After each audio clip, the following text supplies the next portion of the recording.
Bienvenido, Ciro Murayama, consejero del Instituto Nacional Electoral. Gracias por estar con nosotros. Hola, muy buenas tardes. ¿Qué certezas y qué riesgos observan desde el INE? No, pues sobre todo tenemos certeza. La gran noticia es que ya el día de hoy hemos entregado más del 80% de los paquetes electorales de las 162,000 casillas que se van a instalar a los presidentes y presidentas, es decir, ya los ciudadanos, los vecinos de los electores están recibiendo los paquetes con todas las boletas, con las actas, con todas los canceles, con todo lo necesario para que se vote. Entonces, estamos en condiciones de vivir una jornada electoral participativa, democrática, y a pesar de la pandemia, pues yo creo que es una muy buena noticia que la elección marche sobre ruedas. La elección entonces no será víctima de la pandemia, como decía por la mañana el consejero presidente. Pues hemos vencido electoralmente a la pandemia gracias a la disposición de la gente que ya se apropió de la elección, que la hizo suya. No podemos instalar una sola casilla si no es por la voluntad y la disposición de la gente que va a votar en cada casilla. Visitamos a más de 12 millones de personas invitándolas a ser funcionarios de casilla. Necesitábamos casi 1,5 millones. Contamos casi con el doble de gente con disposición de participar. Así que pues todo el mundo puede saber que el domingo cerca de su domicilio, como siempre, va a haber una casilla esperándola, instalada por sus vecinos, quienes los van a recibir, van a identificarlos con la credencial para votar, les van a dar las boletas, van a después a contar los votos y a llenar las actas. Entonces, pues México una vez más está demostrando que tiene un gran consenso político, más allá de las diferencias que puedan tener los actores políticos, los partidos. Hay un gran consenso ciudadano alrededor de la vía electoral y esa es una muy buena noticia. Se habla del fantasma del fraude electoral. ¿Hay blindaje contra este? El fantasma del fraude electoral es eso, como usted dice, una cosa que no existe. Un fantasma, los fantasmas no existen. Lo que tenemos es una realidad llena de certezas. Todo el mundo tiene su credencial para votar, que obtuvo de manera legítima, tiene una casilla cerca, instalada por sus vecinos, los partidos van a estar presentes en las casillas, vigilando la elección, tenemos boletas confiables, vamos a tener programa de resultados electorales preliminares que va a publicar la imagen del acta que se llenó en cada casilla y vamos a poder verificar que esa acta coincide con los datos que se están sumando. Así que México tiene un gran sistema electoral que es ejemplo para el mundo y esa es una muy buena noticia. ¿Cuáles son los focos rojos, si me permite llamarlo así, que ven para el próximo domingo, ya sea por problemas regionales, en zonas muy particulares, más allá del crimen organizado o problemas para la instalación de las casillas? Pues la verdad es que es una cuestión totalmente marginal. Al día de hoy tenemos ya, como les decía, funcionarios para instalar las más de 162,000 casillas previstas. Entonces no hay una zona del país donde digamos no puede haber elecciones. ¿Cuáles son, en todo caso, los estados donde han observado esas zonas marginales?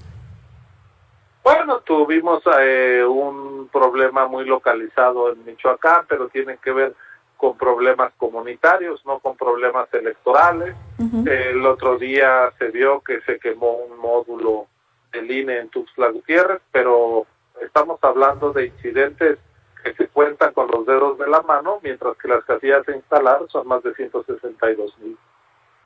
Ahora, el gasto en prerrogativas, ¿qué tanto abonó en la construcción de la democracia? ¿Habrá sido un gasto innecesario otorgar a los partidos presupuestos tan abultados que no necesariamente se tradujeron en campañas serias o propositivas donde los electores pudiéramos ver sus propuestas de gobierno, una ideología? Pues los electores tuvieron delante de sí a las distintas opciones políticas, con la seriedad o falta de ella que todo el mundo vimos, y lo bueno es que los electores entonces tienen elementos para tomar una decisión a partir de evidencia clara. Nadie puede decir que hubo una fuerza política que estuviera borrada, que no tuviera recursos, que no pudiera acercarse a la ciudadanía. Lo que construyen las prerrogativas es un piso de equidad. Las prerrogativas por sí mismas no inciden en las propuestas de los políticos, y la ciudadanía es la que tiene la última palabra, como debe ser en democracia. En un ejercicio de revisión hacia el interior del trabajo del Instituto Nacional Electoral, ¿qué falta para rastrear y fiscalizar el gasto, sobre todo en redes sociales? Porque esa fue la arena política en la que vimos muchas de las campañas, TikTok, Instagram, Facebook, etcétera. Pues como toda la vida actual y la comunicación pasa mucho por las redes sociales, y como sabemos, las redes sociales son plataformas transnacionales, y afortunadamente en México somos pioneros en estar consiguiendo que las redes sociales nos digan cuánto dinero han inyectado en ellas los actores políticos. Entonces, pues este es un reto para todos los estados. Usted sabe que en la Unión Europea, en Estados Unidos, se discute cómo grabar fiscalmente a estas, en general, a las distintas compañías transnacionales que hacen llegar sus contenidos por vía digital. México no está fuera del mundo, pero no ha sido un asunto disruptivo en las campañas. ¿Habrá sanciones en los casos de candidatos que no rindieron cuentas, que no reportaron ingresos o gastos de campaña? Y en todo caso, si ganan, ¿se les puede quitar el triunfo? A los que no reportaron se les va a sancionar, sí. A los que ganan se les puede quitar el triunfo. Esta es una decisión de los tribunales, no del INE. ¿Cuáles son los escenarios para anular o invalidar la elección? Porque hay muchos partidos que ya también empiezan a hablar, a ponerlo sobre la mesa. Eso es totalmente irresponsable. La gente ni siquiera ha votado.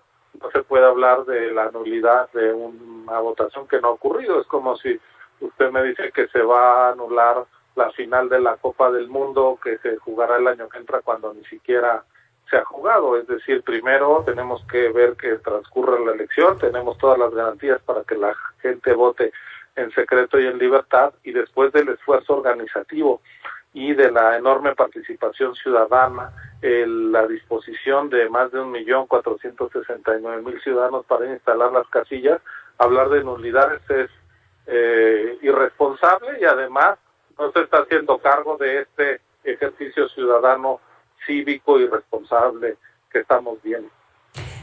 Hace unos momentos hablábamos con Luis Carlos Ugalde. Él hablaba de la posibilidad de que los candidatos a las 6 de la tarde comenzaran a proclamarse ganadores como una de las opciones que puede registrarse ese día, una guerra de datos incluso. ¿Cuáles son las encuestadoras que en este momento ya están registradas y que pudiéramos usar los medios de comunicación como referente? A ver, usted me está diciendo dos cosas distintas. Una cosa son las encuestadoras y otra cosa son los candidatos dando su proclamación. Pero lo que yo invitaría al auditorio es a que siga los instrumentos que las autoridades electorales ponen al servicio de la ciudadanía justamente para tener información confiable. Uno es el programa de resultados electorales preliminares, que va dando los resultados casilla por casilla de todas las elecciones que va a haber en el país, y además los conteos rápidos que va a realizar el Instituto Nacional Electoral para dar a conocer la conformación de la Cámara de Diputados y el resultado de cada una de las 15 elecciones a las gubernaturas que están en juego, más allá de las proclamaciones y de las conductas eventualmente irresponsables que puedan tener los partidos políticos o los distintos actores. Vamos a tener datos ciertos de las 15 elecciones a la gubernatura y de la Cámara de Diputados que vamos a dar a conocer las autoridades electorales el domingo por la noche. Eso es lo que hay que atender. Ciro, vamos a la sección de Vote Pronto. Es un segmento donde formulamos a nuestros invitados preguntas que solo pueden responder con un sí, un no o una sola palabra. ¿Los consejeros electorales votan o están impedidos por ser los árbitros? Son ciudadanos y todos los ciudadanos tenemos derechos. ¿El día de la elección logran convivir con la familia?